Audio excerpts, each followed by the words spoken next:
Bismillahirrahmanirrahim. Assalamualaikum warahmatullahi wabarakatuh. Alhamdulillahirabbil alamin. Alhamdulillahilladzi anzala sakinata fi qulubil mu'minin liyazdadu imana ma'a imanihim. Segala puji teruntuk hanya kepada Allah yang atas karunia, nikmat, kuasanya kita bisa berkumpul di tempat yang baik, dalam kegiatan yang baik, beserta orang-orang yang baik juga. Semoga ini jadi wasilah kita pulang dalam keadaan yang baik, husnul khatimah. Salawat beserta salam semoga selalu tercurah kepada junjungan kita baginda Rasulullah Muhammad sallallahu alaihi wasallam beserta keluarga dan sahabatnya, dan semoga Allah sanggupkan kita istiqomah dalam meniti sunnah-sunnahnya insyaallah. Amin ya rabbal alamin. Salam takzim kami wabil khusus kepada Komandan Lanut Landasan Udara Jenderal Besar Sudirman, Letkol Naf Januri Yudo Anggoro MTR Han, beserta Ibu Dias Januri Yudo Anggoro dan ketiga anaknya ya, satu putri, dua putra, yang semoga Allah jadikan anak yang solih-solihah, berbakti, ahli ilmu, ahli agama, ahli Al-Quran, jadi cahaya bagi umat insyaallah. Dan ayah, ibu, bunda yang dirahmati Allah, yang izin saya belum sanggup menyebutkan namanya satu persatu, karena yang paling penting dimuliakan oleh Allah, bukan disebut oleh si Koko ya. Si Koko mah gini aja ya. Alhamdulillah bisa diizinkan ngaji bareng di sini. Tidak ada yang kebetulan. Semoga pertemuan ini bisa membuat kita tambah dekat dengan Allah insyaallah.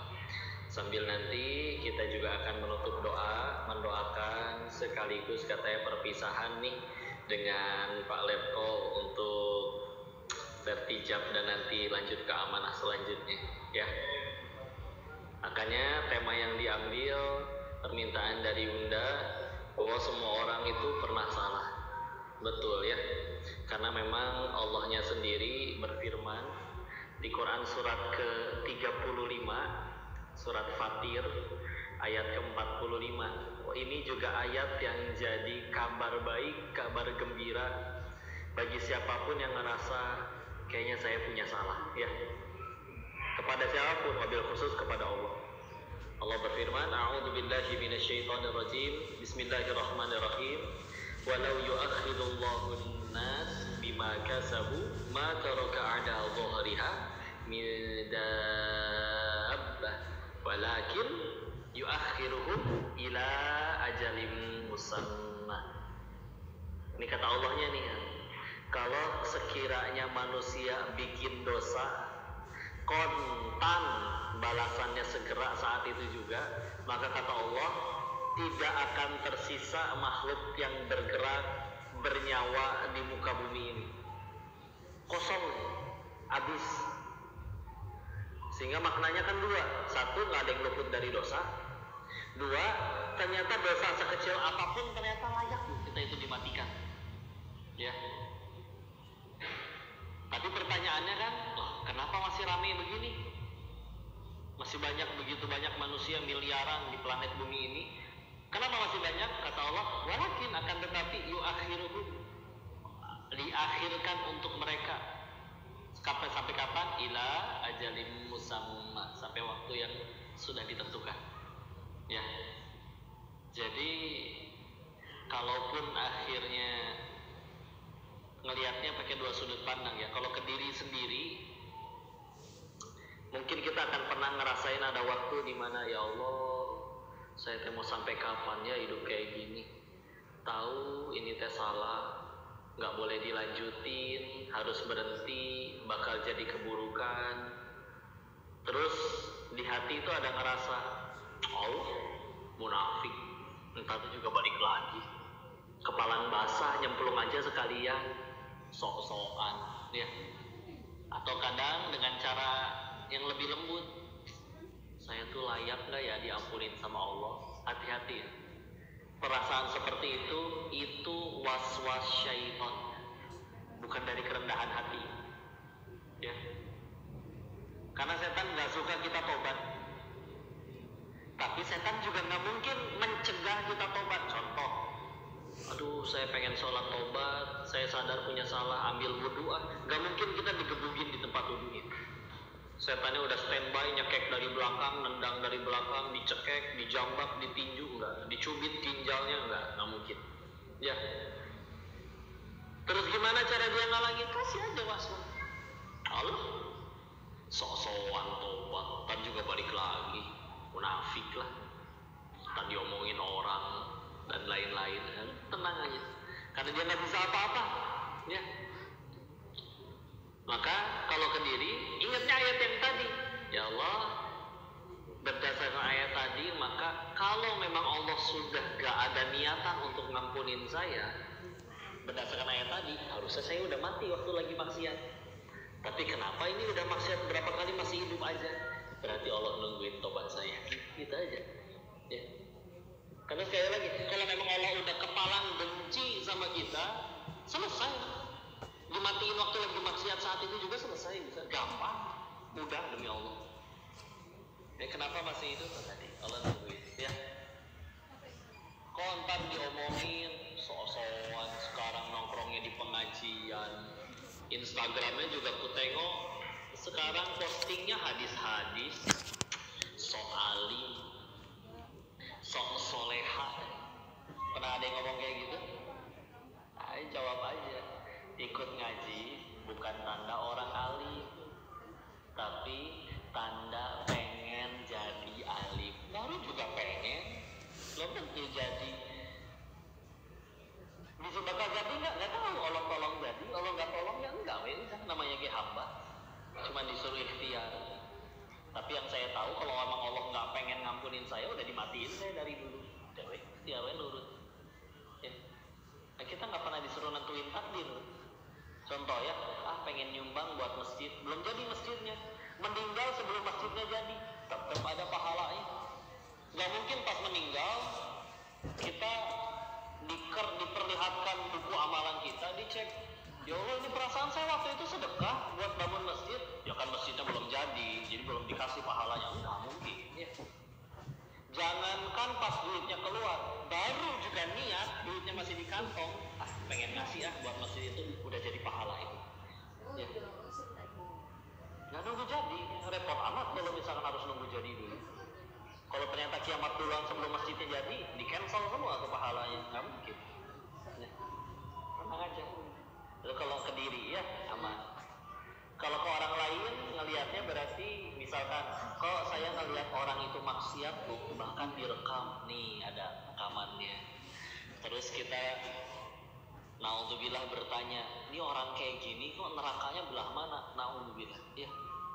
Maka berdasarkan ayat tadi bisa dilihat dengan sudut pandang, oh tanya aja, orang yang tadi kamu rekam, kamu lihat lagi maksiat masih hidup nggak sekarang? Masih hidup sih. Oh ya udah, berarti kata yang punya langit dan bumi aja masih kasih dia kesempatan. Apa kita main hakim sendiri?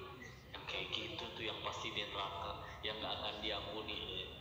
Yang ngomong aja layak dihukum oleh Allah. Enak ya? Tenang. Kabar baiknya, Allah nggak pernah benci pendosa. Allah cuma benci dosa. Allah nggak pernah benci orangnya, Allah cuma benci perbuatannya. Kalau memang yang dibenci orangnya, ya Allah punya jutaan alasan untuk matiin kita kapan aja. Tapi masalahnya Allah nggak pernah benci orangnya, tapi perbuatannya, dan perbuatan bisa berubah. Makanya tadi dipertegas, bukan Allah nggak pernah benci pendosa, tapi benci dosa. Ini dosa bisa tobat insya Allah. Diampunin nggak kok? Kalau Allah emang udah nggak niat ngampunin, udah dimatiin kita waktu itu lagi maksiat. Sederhana. Tobat itu akan masih bisa diterima sebelum nyawa sampai kerongkongan. Ya, salah mah pasti. Ya, cuman yang unik, setiap kali orang itu berbuat salah, lalu tergelincir kepada masalah, musibah, kadang kita suka salah fokus. Yang lebih sibuk fokus dipikirin adalah gimana caranya masalah ini selesai, nama saya jadi baik lagi. Contoh ya, artis selingkuh misalkan, viral, yang dipikiran dia apa? Gimana caranya netizen mencintai saya lagi? Gimana caranya saya lolos dari masalah ini? Gimana caranya nama saya jadi baik lagi? Padahal apa yang lebih penting dari itu semua? Yang harus lebih kita pikirin adalah gimana caranya gara-gara ini Allah jadi ampunin saya. Ya punten ya, selingkuh viral.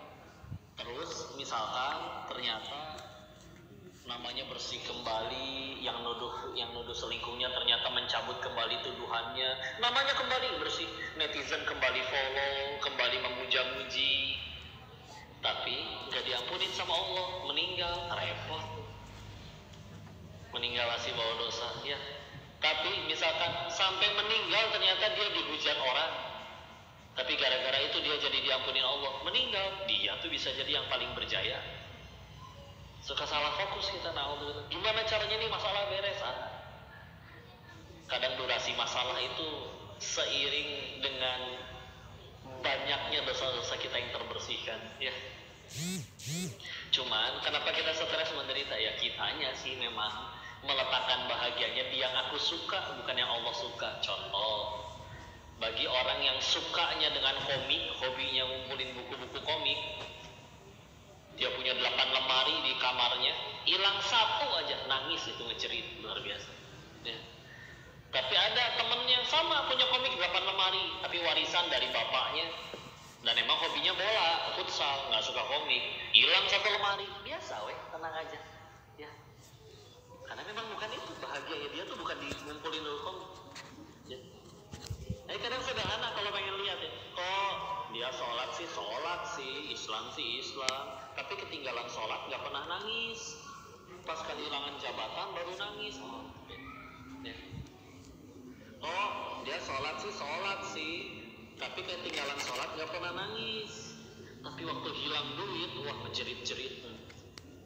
Ya kelihatan berarti ya bahagianya di mana. Dan itu yang bikin kita lama-lama jadi lemah, gampang stres, gampang menderita. Punten ya. Sebelum kita punya segala macam keinginan itu, contoh waktu kita masih anak-anak, jujur, lebih mudah bahagia anak-anak atau orang dewasa? Anak-anak mah bahagianya kadang tanpa alasan ya, ngelihat semut, ngelihat hewan aja, ada cacing ya, seru sendiri ya. Nyanyi nggak jelas ditepuk tanganin, girang ya. Padahal kalau dipikir lagi, pengetahuan dari segi ilmu nih, pengetahuannya anak-anak dan pengetahuannya orang dewasa, lebih banyak siapa? Dewasa.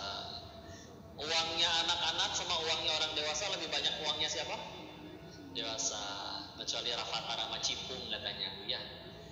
Mereka nggak request juga lahir di keluarga yang itu ya. Terus ya udah, kenapa kita lebih sulit bahagia daripada anak-anak? Padahal uangnya banyakan kita, ilmunya banyakan kita yang dewasa. Ya sederhana ya. Di hati anak-anak belum ada pesaing Allah. Kita makin gede, makin meletakkan banyak pesaing di hati kita. Wah, begini ya rasanya punya jabatan, enak. Begini ya rasanya punya uang, enak. Begini ya rasanya viral, populer, enak. Itu menjadi pesaing Allah di hati kita. Tahu-tahu.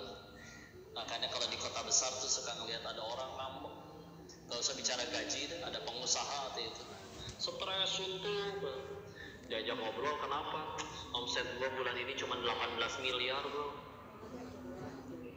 18 miliar kok sedih? Di luar ada yang 8 loh. Ya iyalah, biasanya juga tiap bulan minimal 20 miliar. Ini kurang nih 18 miliar.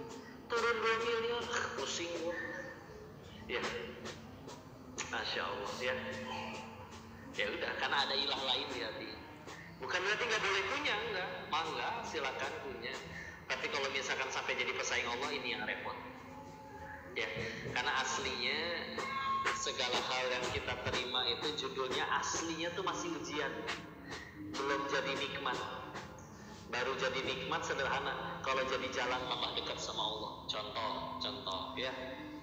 Ini kan berarti ini ibu udah pada bersuami semua kan ya? Ada yang jomblo kok? Nggak ada ya? Udah bersuami semua. Tenang Bu ya, saya nanya kayak gini bukan pengen nafkahin, bukan ya. Jadi cuman nanti menentukan contoh yang akan saya bahas aja ya. Contoh ya. Ibu di WA sama suaminya misalkan. Ya, is istri. Boleh kan? Ini istri ya. Kenapa suami jangan suzon dulu ya. Iya begini uang belanja kayaknya harus naik nih 30 juta. Ya Allah. Belum beres. 30 juta itu setiap minggu ya Bu ya. Insya Allah.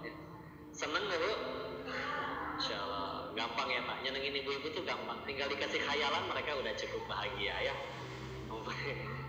Ya sob, Bu, uang belanja 30 juta per minggu nikmat bukan? Ujian. Tadi kan udah dibilang ya. Ulangi ya. Uang belanja 30 juta per minggu nikmat bukan? Tapi bisa jadi nikmat dan bisa kalau jadi jalan tambah dekat sama Allah. Sedekahnya tambah banyak, wakafnya, infaknya dan lain-lain. Tapi kalau uangnya, coba uang akhirnya banyak tapi dipakai maksiat, itu belah mana nikmatnya?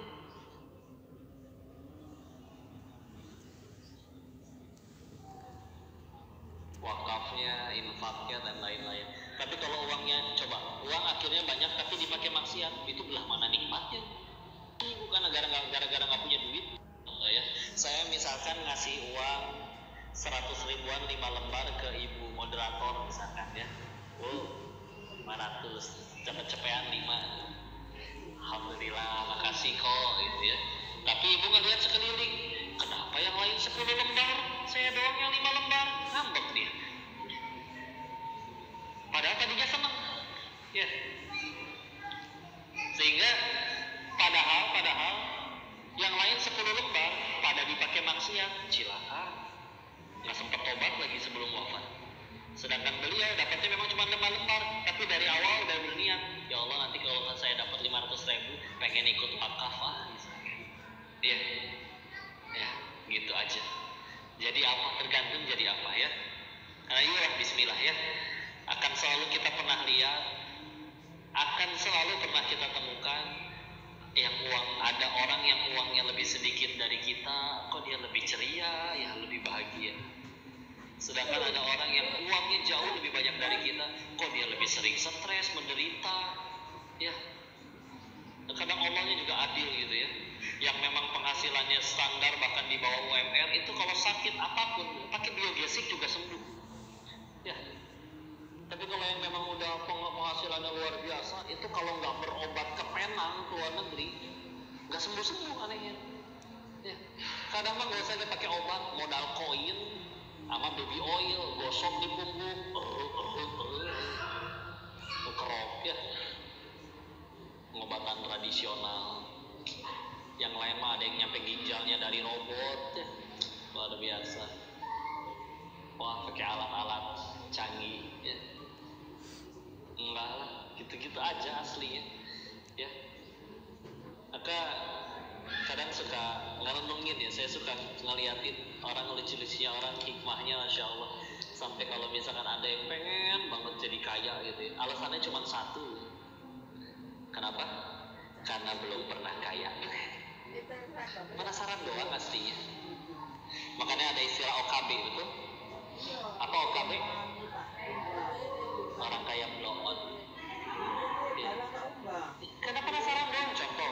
Oh, kan uang banyak bisa beli makanan, lihat yang lain cuma sebungkus. Saya bisa beli 1000 bungkus. Yang udah kaya asli sadar, emang perut saya muat 1000 bungkus. Enggak, kan bisa dibesokin, emang besok belum basi. Kan bisa diangetin, emangnya lebih enak daripada beli baru kalau diangetin. Terus gimana udah kepalang beli banyak, coba gerak bagiin.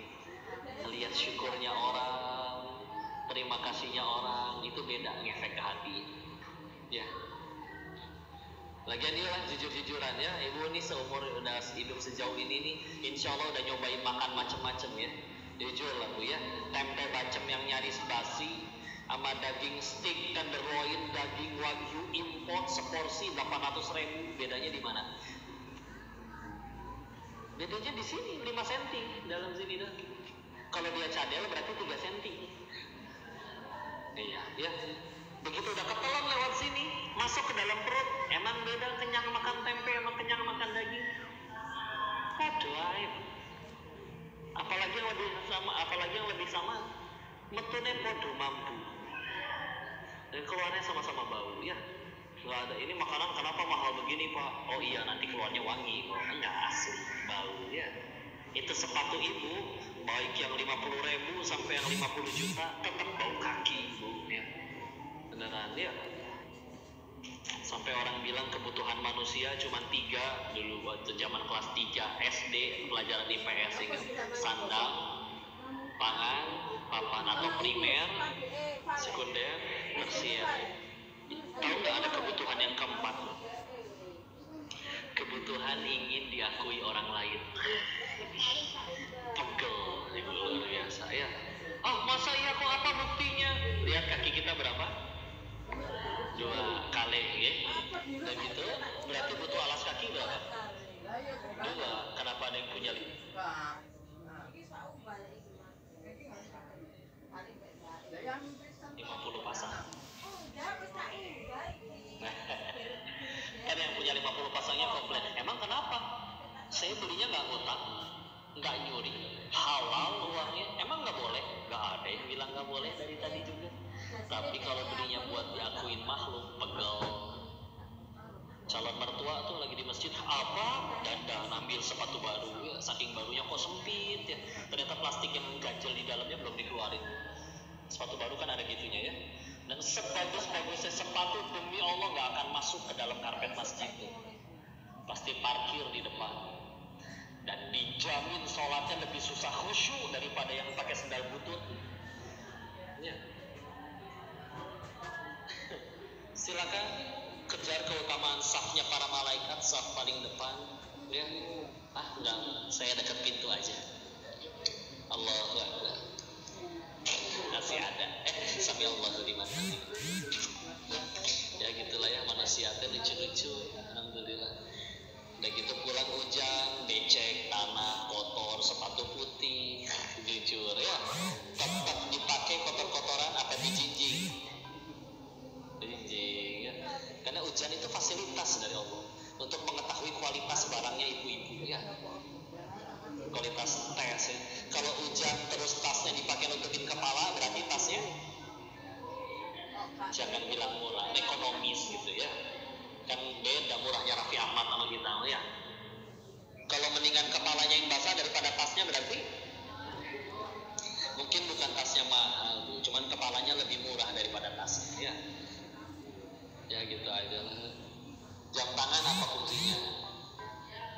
Lihat waktu, berarti jam dinding bisa ya.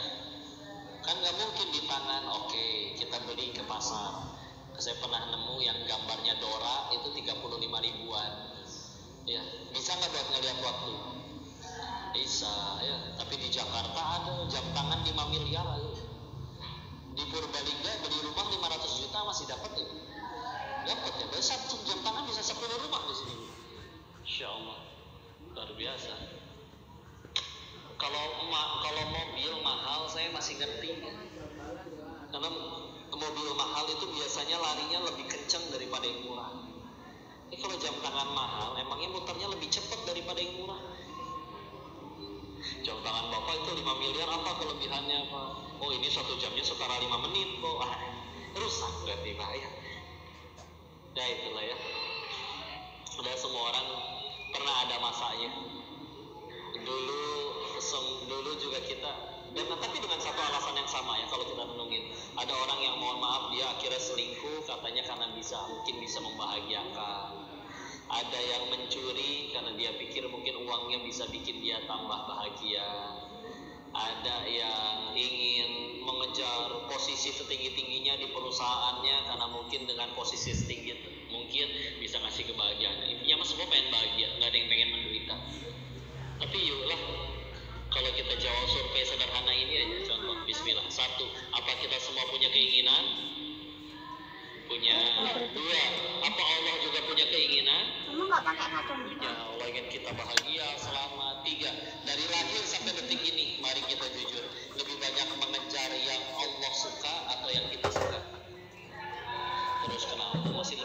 kecewa. Minumnya apa, Ya. Mah? Nggak Padahal seret. sejauh ini udah fokus aja sama yang kita suka, bahkan sebagian keinginan udah tercapai. Tapi kita kayak masih sulit menderita, ya sudah lah ya. Harus berapa kali patah hati dan kecewa lagi, baru kita sadar bahwa bahagia itu adanya pada apa yang Allah suka, bukan yang kita suka. Nurut aja, bismillah. Ya, bukan berarti nggak boleh punya, tapi kalau sudah terlalu cinta nanti repot. Bahkan membuat kita lemah. Sehingga ada yang nanya kemarin ini, kok kenapa orang Islam tuh banyak, negara Islam itu juga banyak, tapi kenapa kita belum bisa ngelakuin apa-apa nih selain baru mengutuk, mendoakan, nggak bisa gitu datang ke sana aksi nyata mencegah segala ledakan-ledakan tersebut. Kenapa? Ternyata ini harus mau nggak mau membenarkan sabdanya Nabi. 14 abad yang lalu beliau udah bersabda, Al-Qamaqala Rasulullah Muhammad SAW bersabda yang maknanya akan ada hari di mana kalian itu nyaris dibinasakan oleh orang-orang kafir. Kenapa wahai Rasul? Apakah di waktu itu kami cuma ada sedikit? Oh enggak, kalian banyak. Tapi sebagaimana yang terombang-ambing di lautan. Ibu tahu kalau kita ke laut, di air lautnya ada busa-busanya ya. Tapi banyak, tapi nggak ngepek gitu. Nggak bisa nentuin ombaknya mau kemana. Nggak udah, ngambang aja udah. Banyak sih banyak, tapi ngikut ya udah. Nggak menentukan arah. Ya. Kenapa itu terjadi? Karena Allah mencabut rasa takut di hati musuh kalian. Kenapa Allah mencabut rasa takut di hati musuh kalian? Karena saat itu kaum muslim terjangkit penyakit. Apa penyakitnya? Disebutnya oleh Nabi dengan kata wahan ya. Waw, ha dan nun. Wahan. Tapi lebih dijabarin lagi, apa itu wahan wahai Nabi? Hubbud dunya wa karahiyatul maut. Cinta sama dunia dan lebih tepatnya bukan takut mati, benci mati. Kalau takut mati itu wajar gitu ya. Kita lagi duduk tahu-tahu ular lewat, refleks langsung menghindar ya, wajar ya. Kan nggak lucu juga mati konyol, masa depan masih panjang malah ngedeketin ular ya kan, malah bisa nyawa melayang ya. Tapi kalau udah nyampe benci mati itu seolah kayak mati itu sesuatu yang harus dihindari, kalau bisa hidup selama-lamanya dan ingin mengumpulkan segala-galanya di sini, nggak boleh mati pokoknya. Oh ini repot ya. Sedangkan padahal kita tahu ya, mau hidup seumur hidup lebih banyak yang nggak terkabul keinginan, tapi Allah ridho, suka, husnul khotimah, aman, selamat. Daripada dibalik seumur hidup selalu terjadi segala yang diinginkan, tapi su'ul khotimah, na'udzubillah, nggak ada yang mau pasti. Dan kalau kita renungin masalah husnul khotimah itu bukan perkara mati karena apa, tapi perkara mati sedang apa. Beda lah. Beda ya. Mati karena apa sama mati sedang apa. Contoh, kok matinya karena COVID kok, tapi sedang sujud rakaat terakhir. Wih, luar biasa. Husnul khotimah.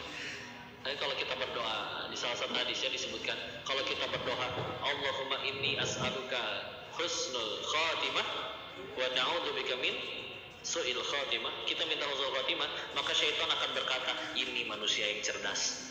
Setan aja ngakuin. Karena udah husnul khotimah mah alhamdulillah. Allah punya kuasa ngampunin segala kesalahan kita yang lain sebelumnya. Tapi tadi bukan mati karena apa, tapi sedang apa. Mati COVID tapi sedang sujud, alhamdulillah. Matinya di masjid, masya Allah keren. Tapi lagi nyolong speaker jatuh ketimpa ya. Ya berarti suul khotimah, rugi. Ya, udah istilah tenang aja. Kejar yang Allah suka, istilah. Capek ngejar yang kita suka melulu tuh. Harusnya sudah cukup jadi keterangan jelas bahwa setiap kali kita ngelihat orang sekeliling, kok ada ya, dia uangnya lebih banyak tapi lebih susah bahagia, itu aja udah cukup sebetulnya ya. Sedangkan ya Allah, dia makan juga nggak pernah makan yang semahal saya, kendaraan juga nggak punya sebanyak saya, tapi kok sering ceria, hidupnya kayak nggak ada beban. dibolak-balikan oleh harta kita, jatah kita, tergantung yang punya kitanya. Tinggal kitanya nih, bahagianya nentuinnya gimana. Ya, ayo sila. Dan apapun kesalahan yang pernah kita lakukan, kalau Allah sudah memaafkan, mengampuni, silahkan.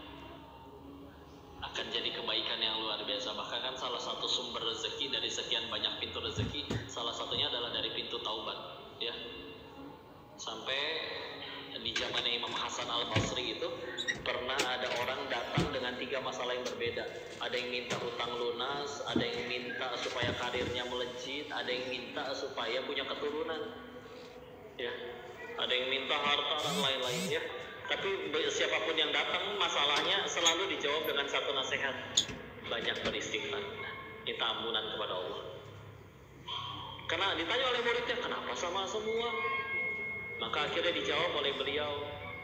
Dalilnya ternyata dari Quran surat ke-71, surat Nuh, dari ayat 10-nya. Faqultu astaghfiru rabbakum innahu kana ghaffara yursilis samaa 'alaikum midrara. Silakan. Faqultu astaghfiru rabbakum, bertobat kita. Ya, katakan pertobatan kepada Allah, maka nanti Allah akan hadirkan ya ke sawah, kebun-kebun, hujan yang lebat, keturunan. Ya. Nah, kadang kita kehalangan. Analoginya gini ya, contoh. Bayangin semuanya lagi di dalam mobil, nyetir. Ternyata kacanya kotor, tanah semua, ketutup, gak kelihatan apa-apa. Jujur, nyetirnya jadi tenang apa takut? Gelisah, takut. Takutnya gara-gara apa? Gara-gara jalanannya tidak ada atau karena jalanannya tidak kelihatan? Salah ketok, boten katinggal, ya. Jalanannya ada nggak ada, tapi nggak kelihatan. Maka sama, kalau kita ada masalah terus kayak buntu, ini gimana jalan keluarnya kita? Bukan karena jalan keluarnya nggak kelihatan aja. Terus gimana biar kelihatan lagi? Ya dia bersihin dulu kacanya dari tanahnya. Begitu kacanya udah bersih, oh iya depan ada belokan, jadi tahu harus belok. Oh iya depan polisi tidur, jadi tahu harus ngerem. Kalau kita bingung nggak tahu masih ngapain, ya kadang punten yuk kita bersihin dulu, tobatin dulu. Ada yang berkata misalkan, saya salah apa kok? Baru nambah dosa baru. Ngerasa diri nggak punya salah kan dosa baru. Imam Ghazali dalam kitabnya Ihya Ulumuddin, salah satu nasihat yang paling diingat dari beliau adalah beliau pernah berkata, pernah menuliskan, salah satu dosa besar yang paling tidak terasa adalah ngerasa diri ini udah aman dari azab Allah. Gimana kita bisa sepede itu misalnya? Kita udah sholat, jujur, satu aja jawab, sholat kita yang mana yang yakin itu diterima sama Allah dari akil balik sampai detik ini? Bingung juga, nggak tahu jawab. Sekalinya maksiat, malaikat nggak pernah ketiduran, kecatat. Sekalinya ibadah, oke, mungkin menggugurkan kewajiban, tapi kalau diterima atau enggak, Allahu a'lam, nggak tahu. Mana dibilang seimbang, mustahil. Karena kalau dibilang seimbang berarti sholatnya 12 jam, berkegiatannya 12 jam, mustahil. Ya. Jadi ada hewan koala, itu pola hidupnya lucu. Seharinya sama 24 jam, tapi koala itu 20 jam tidur, sisa 4 jamnya makan sama kawin. Nah, koala, kita mah bukan koala, ya. Ya Allah. Masya Allah, ya. Itulah. Sebagaimana Nabi Adam alaihissalam, apa jatuh? Aman. Ya. Beliau diusir dari surga, ya jujur satu dosanya. Beneran satu. Kalau mau jujur ketika kita akhirnya pengen cita-citanya ke surga, ya Allah, dosa saya cuma satu ya. Lebih dah asli. Terus gimana nih kalau misalkan sekiranya ada dosa yang belum bisa terampuni, istighfar jarang, rezeki tetap ada tapi ibadah kurang, sholat lupa rakaat melulu, ya, sedekah diirit-irit. Terus gimana ceritanya? Ya udah, Allah kasih fasilitas kadang biasanya. Tetangga julid, ya. Ada masalah dengan teman kerja, ada masalah dengan atasan, ya, istilah fasilitas nggak apa-apa. Ya. Yang bisa jadi gara-gara itu dosa yang tadinya nggak bisa kehapus jadi kehapus. Kan kepahitan cuma dua ujungnya kan, satu gugurin dosa, dua meninggikan derajat, udah cuma dua. Ulangi, satu gugurin dosa, dua meninggikan derajat, udah harus hafal itu ya. Atau misalkan yang kedua tadi, misalkan Allah pengen angkat derajat seseorang, tapi ya gimana amalan kita segitu-gitunya, tidak seperti para imam besar misalkan Imam Ahmad bin Hambal contoh, sehari semalam sholatnya tidak pernah kurang dari 300 rakaat Imam Ahmad. Kalau beliau sedang sakit maka sholatnya hanya 150 rakaat. Lagi